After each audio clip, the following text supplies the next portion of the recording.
I moved here in 1984 to cover the Vikings for the Star-Tribune. 1984 is what I fondly recall as the Les Steckel era. 3-13, one of the worst teams in the history of the NFL. Well, he was so bad that in 1985 they brought Bud back for a year, and then they gave the job to a coach named Jerry Burns. He'd been the offensive coordinator, who, in the history of my life, is the favorite coach I ever covered.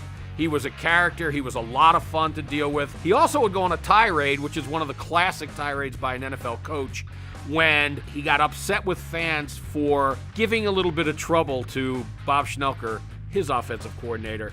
And it's one of the greatest, most profanity-laced tirades by an NFL coach. Yeah, let me say something. As long as I'm in this job, Schnelker will be the offensive coach. I mean, no question about that. No question about that. Now, I don't like to name names after a game. But we can't be responsible for the blocking. We can't be responsible for the guys jumping offside. We can't be responsible for.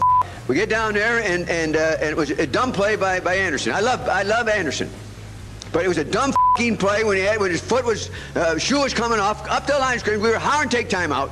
We had a trap play called, and his shoe comes off.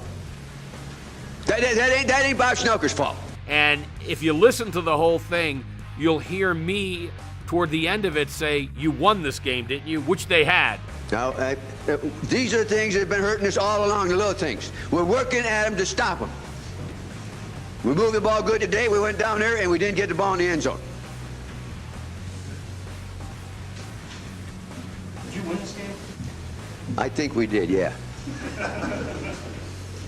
They had beaten the LA Rams and on a bunch of field goals, but that was typical of Burnsie.